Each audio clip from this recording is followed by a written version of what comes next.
She didn't lose everything all at once. It came in waves, quiet at first, almost polite. A relationship that slowly stopped feeling like home. A career that hollowed out from the inside.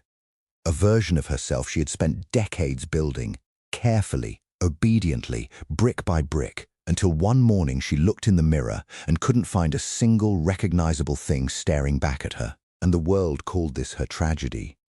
But I called it something else entirely. He called it the beginning.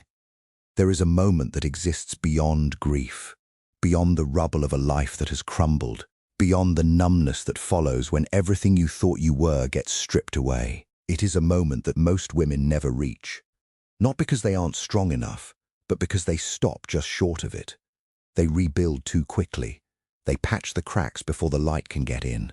They silence the void before it has a chance to speak. But the woman who stays in the ruins long enough, who doesn't flinch, who doesn't perform her recovery for an audience, who sits with the full weight of what she has lost, she discovers something that can only be found in total emptiness. She discovers that beneath every role she played, beneath every relationship that defined her, beneath every achievement that made her feel worthy of being seen, there was something that could not be destroyed. Something that was never given to her by anyone else and therefore could never be taken away.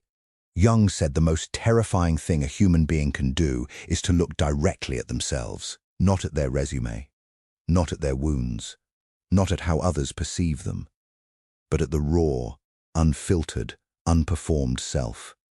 The self that exists before the world got its hands on it. Most people spend their entire lives avoiding that confrontation. They stay busy. They stay needed. They stay in motion. Because the moment you stop running, you have to feel what's there. And what's there is everything you buried. But the woman who has lost everything has no choice. The noise is gone. The structure is gone. The identity she borrowed from other people's expectations, gone. And so she is left, perhaps for the first time in her adult life, completely and terrifyingly alone with herself. And in that aloneness, if she is brave enough to stay, she meets her, the real her.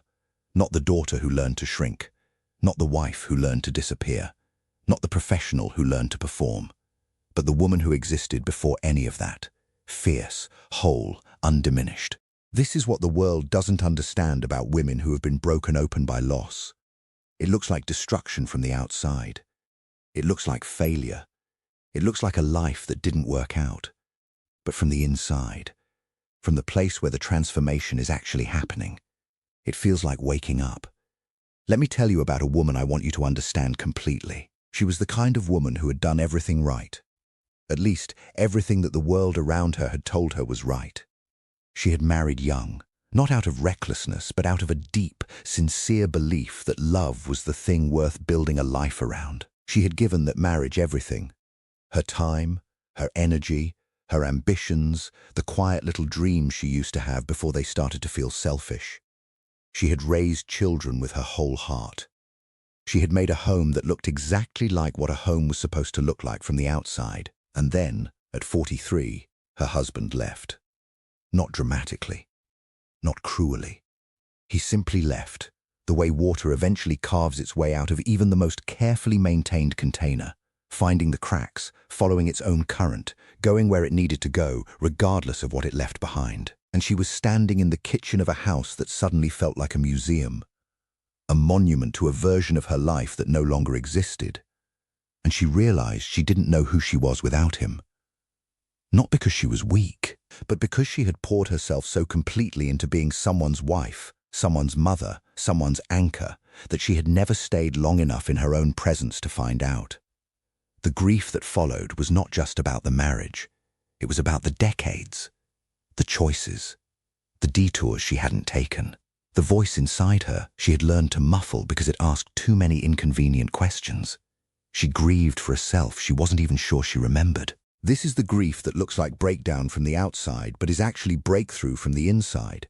This is what Jung described when he spoke of the process he called individuation.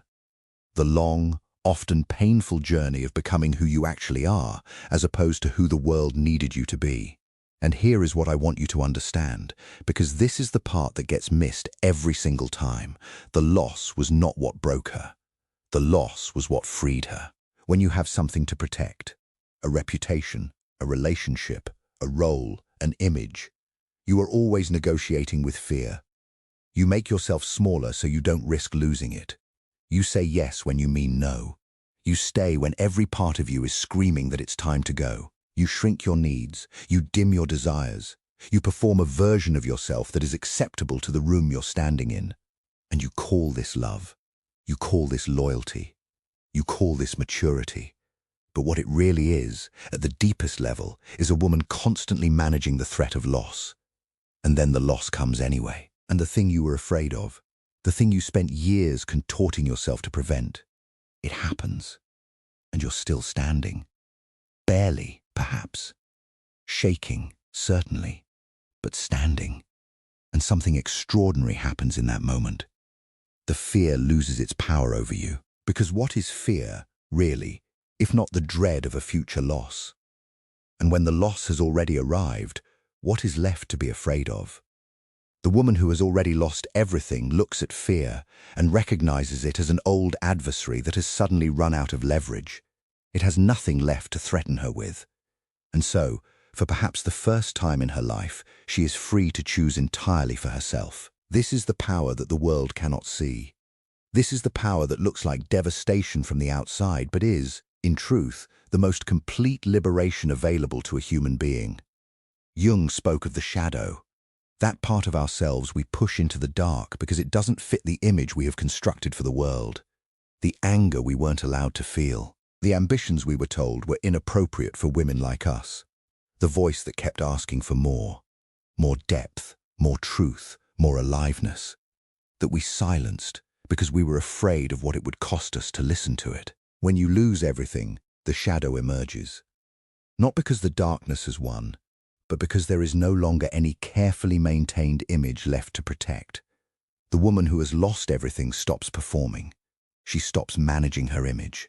She stops worrying about how she looks to people who aren't paying attention to her anyway. And in that release, in that radical and terrifying honesty, she becomes more fully herself than she has ever been.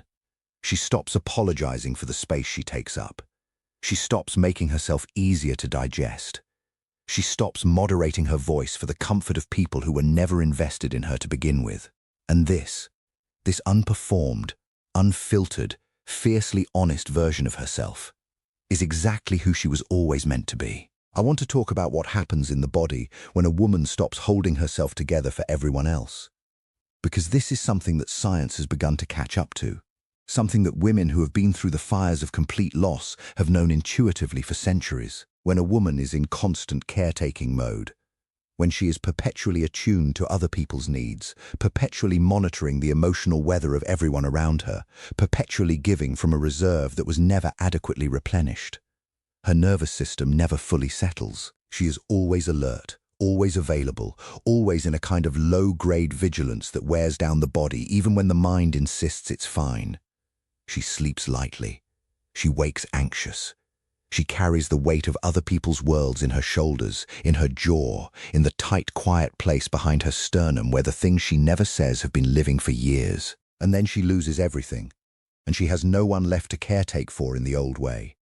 And for the first time, in perhaps decades, there is no performance required of her body. No one needs her to be okay right now. No one needs her to manage the atmosphere of the room. No one is watching and waiting for her to hold it together. And the body, given permission to finally feel what it has been holding, breaks open. And this is the part that looks like collapse. But it is not collapse. It is release. It is the nervous system finally, after years and years of bracing, letting go. And on the other side of that release, if she lets herself go all the way through it rather than shutting it down and reconstructing the old armor, is something extraordinary. A quietness. A settledness, a groundedness that cannot be disturbed by external events in the same way it once was, because it is no longer dependent on external events for its foundation. The woman who has come through total loss and allowed herself to feel every layer of it discovers that she is, at her core, unshakable. Not because nothing can hurt her, but because she has already been to the bottom and found that the bottom holds. There is a concept in Jungian psychology that I think is the most important idea for understanding what happens to women in the aftermath of complete loss. Jung called it the death and rebirth archetype, the pattern that appears across every culture, every mythology, every spiritual tradition that has ever existed, because it describes something fundamental about the nature of transformation. You cannot be reborn without first dying. Not literally, but psychologically. The version of you that was attached to all the things you've lost must genuinely die before the new self can emerge. This is why so many women sabotage their own transformation by rebuilding too quickly, by jumping into a new relationship, a new role, a new identity before they have finished grieving the old one. They are trying to avoid the death, and so they delay the rebirth indefinitely. The woman who is brave enough to let the old self die, who allows herself to grieve not just the tangible losses but the identity built around them, emerges from the process fundamentally changed, not repaired, not restored to what she was before, changed into something she could not have imagined before the loss, because that something could only be revealed by going through the fire. This is not metaphor. This is mechanism, the psychological death of the performed self. The self that was built for approval, for safety, for the comfort of others, creates the space for the authentic self to finally breathe. And the authentic self, once it has been given air, is not quiet, it is not modest, it does not ask permission, it does not wait to be chosen. It chooses, it moves, it speaks. It takes up exactly as much space as it needs, without apology, without anxiety, without the constant internal negotiation with unworthiness that used to govern every decision. The woman who has lost everything and survived the losing is one of the most formidable forces in the human experience. Not because she is hard, not because she is closed, but because she is no longer operating from fear. She is operating from truth. Think about what it means to operate from truth rather than fear. Think about how different every decision becomes. The woman who is still afraid of losing things, love, approval, security, status, makes decisions designed to prevent the loss. She is always playing defense. She is always calculating what is acceptable, what is safe, what will not destabilize the fragile structure of the life she is protecting. But the woman who has already lost it all? She has no fragile structure left to protect. She has already survived the worst version of her imagined future, and so every decision she makes now comes from a completely different place. Not what will keep me safe, but what is true. Not what will keep others comfortable, but what do I actually want. Not who do I need to be in order to be loved, but who am I when no one is asking anything of me. This is freedom in its most absolute form, and it produces a kind of clarity, a kind of confidence, a kind of magnetism that is unmistakable to everyone around her. You have felt it in women like this. You have met one, perhaps. Maybe you didn't understand why she seemed so different, why her presence was so settled, so unperformative, so genuinely unimpressed by the things that impress most people. It is because she has already been to the place that everyone else is afraid to go, and she came back knowing that there was nothing to fear on the other side. She is not afraid of conflict because she has already survived worse. She is not afraid of rejection because she has already lived through the most fundamental rejection, the loss of a life she built herself. She is not afraid of being alone because she has already been alone in the truest sense, stripped of every external source of identity and validation, and she found that in that aloneness she was not empty. She was full. She was full of herself, finally. Her own thoughts, her own rhythms, her own desires and values and particular way of seeing the world that had been waiting patiently all these years to be expressed without apology. Now let me speak directly to something that often gets misunderstood about this kind of transformation. Power, in this context, does not look like aggression. It does not look like hardness. It is not the power of a woman who has decided the world owes her something because of what she has suffered. That is bitterness, and bitterness is just another form of attachment to the loss. The power I am describing is something quieter and far more potent. It is the power of a woman who has fully released her attachment to outcomes she cannot control, who has learned, through the crucible of loss, that the only thing she was ever truly in control of was herself. Her responses, her values, her presence, the energy she brings into every room she enters. This woman does not need to prove anything. She does not need to compete. She does not need to diminish anyone else in order to feel her own worth, because her worth is no longer something she needs to argue for. She simply knows it. She has lived in the absence of everything that used to tell her she was worth something, and she survived. And that survival taught her something no accomplishment ever could, that her worth was never in any of the things she lost to begin with. And this is where she becomes genuinely dangerous. Not to others, but to the old stories that used to keep her small. The story that she was too much. The story that her needs were inconvenient. The story that she had to earn her place in every room she entered. The story that love required constant self-erasure. These stories, which once had so much power over her, lose all their authority when they meet a woman who has already survived the loss of everything she used to think she needed. She looks at those stories the way she might look at a threat made by someone who has already done their worst. She simply does not respond to them in the same way anymore, because she knows now, not as an idea, but as a lived truth in her bones, that she is capable of far more than she was ever asked to be. Jung wrote that the greatest tragedy in life is not to die, but to live an unlived life. To arrive at the end of your years and realize that you spent the whole time playing a character in someone else's story, that you never allowed yourself to fully inhabit your own. The woman who loses everything is forced, brutally and without her consent, out of someone else's story. It is violent and it is disorienting, and there is nothing romantic about the way it happens. But it opens a door that, for many women, had been sealed shut since childhood. The door to her own story. The door to the life that is actually hers. Not the life she fell into, not the life she performed, not the life she accepted because she was afraid to ask for more, but the life that has been waiting for her on the other side of the person she was always pretending to be. And here is the most extraordinary part of this. The women who have been through this, who have walked through the fire of complete loss and allowed themselves to be remade by it, they do not emerge bitter. They emerge, almost universally, more compassionate, more open, more capable of genuine love and connection than they were before, because now the love they offer is no longer coming from need or fear or the desperate desire to be chosen.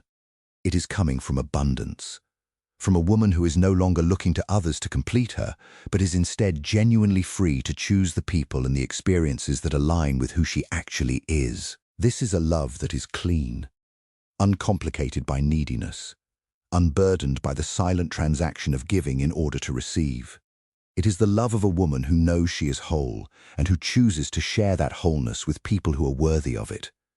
Not because she needs them, but because she genuinely wants them there, and people can feel the difference. This is what creates the magnetism. This is why the woman who has come through loss attracts a different quality of relationship, a different quality of opportunity, a different quality of life than she had before. Not because the world has become more generous with her, but because she has stopped accepting what doesn't deserve her. She can finally see clearly what she could not see before, when she was too deeply invested in keeping everything together to notice that some of what she was holding on to wasn't worth holding. That some of the things she was so afraid to lose were actually things that were slowly diminishing her. That the loss, which felt like the end of everything, was, in a truth she couldn't have accessed from inside the old life, the beginning of the only life that was ever really hers. There is something I want you to carry with you from this, not as an idea you find interesting today and forget by tomorrow, but as a truth you hold in your body, in the place where the deepest knowing lives. If you are in the middle of the loss right now, if you are standing in the rubble of something that mattered enormously to you, if you are in the dark and you cannot see the other side, if you are in the particular agony of not knowing who you are without the thing that is gone, I want you to hear this directly. You are not broken. You are being broken open. And there is a profound and important difference. Broken is final. Broken open is the beginning. The emptiness you are feeling right now is not evidence that there is nothing left. It is the space that has been cleared for something real to grow. It is what happens when the constructed self, the self that was built for everyone else's comfort, finally has nowhere left to hide. It is painful beyond description, and it is also, in the most fundamental sense, the most important thing that has ever happened to you.